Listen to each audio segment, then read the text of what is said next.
Hey y'all, what's up? You know who this is already. Shantae Williams, aka Scars and Makeup. And today I have a very, very, very special guest, my son, Jordan Walker.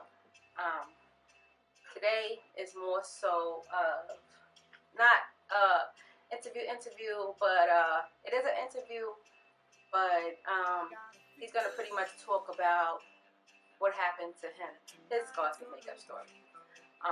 I just want to put out there, my son is the reason why I decided to do Scars and Makeup, the movement, and have people talk about their open letters. So, say hi to the world, Jordan. So, Jordan, let me ask you a couple of questions. When you first heard the word Scars and Makeup, what were your thoughts? I thought someone had scars and you put makeup over it to cover the scars. Okay, cool. What does Scars and Makeup represent to you? Scars and makeup represent to me is my story. What was your story about?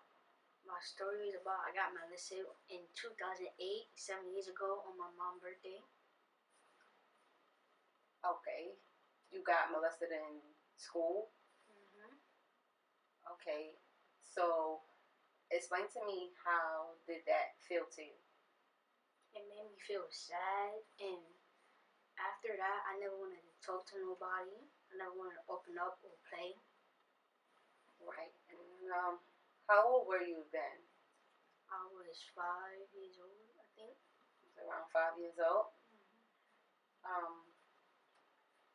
Being the fact that that happened to you, how did it make you feel as a young boy, knowing that it was another male that touched you? I felt violated. You felt violated? Is that it? Is that the only words? Just violated? Did you feel scared? Yes. And hurt? Yes. Okay. So tell me, what is it exactly that you did? I went to the teacher and told on him. You told on him? And this boy, was he older than you? Yes. You were in the 2nd grade, if I'm not mistaken, right? And he was in the 5th grade, right? Yep. Right. So, how did that situation occur? Why was he in your classroom? Because his school was going, all the 5th grade was going on a field trip.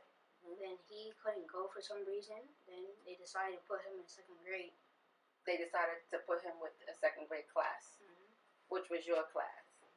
And because they decided to put him with a 2nd grade class, you were a target to whatever madness that had happened, right? So what would you tell any body, male, female, that's been in your situation, someone, try to touch them, kiss them, or do anything that they're not supposed to do to the next individual? What would you tell these kids in the world to do? What would you direct them to do? I would tell them to open up, don't keep it inside, because if you do, they're going to hunt you when you get older. So what else would you want to tell the kids out there who has been molested, sexually, been touched, kissed, or, any type of violations? What else would you tell them that they should do besides not holding it in? They should tell the teachers or principals or the guardians. Okay, and that's exactly what you did, right?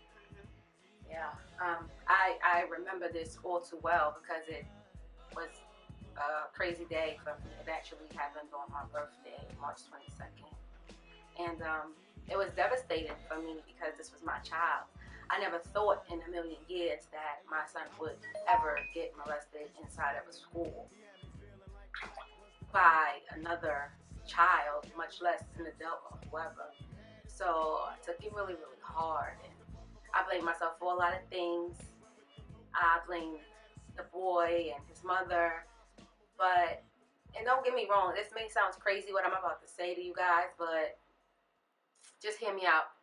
I don't blame that little boy because you never know what's going on inside of his household and what he was going through or what was he taught.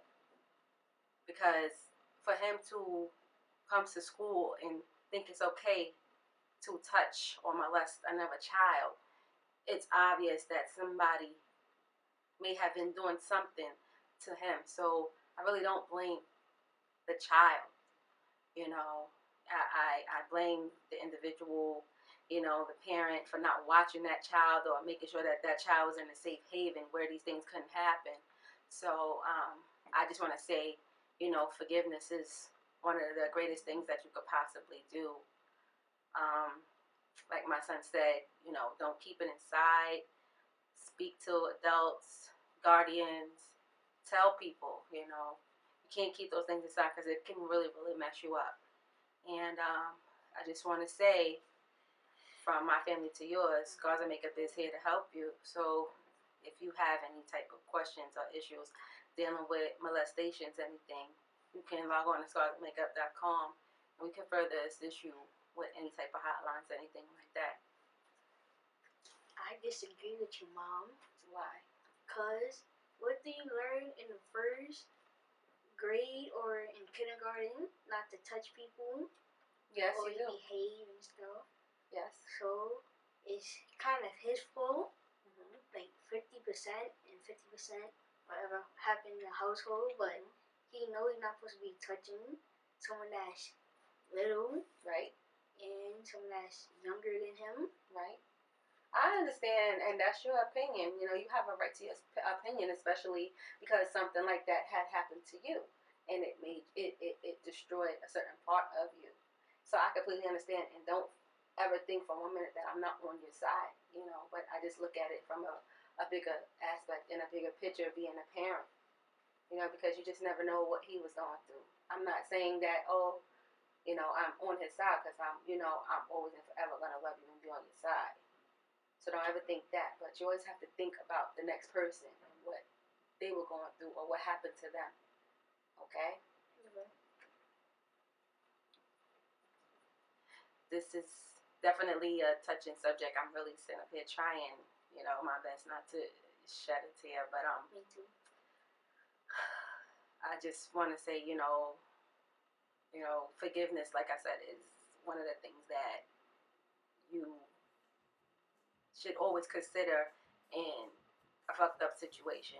And this, for one, was definitely a messed up situation. Like I said, I blame myself and other people, but it's just difficult. These are one of those difficult situations where you have to think of the other person, even though my son said, you know, what you were taught in school, but you're also taught at home with your parents, you know, stranger dangers and things of that nature.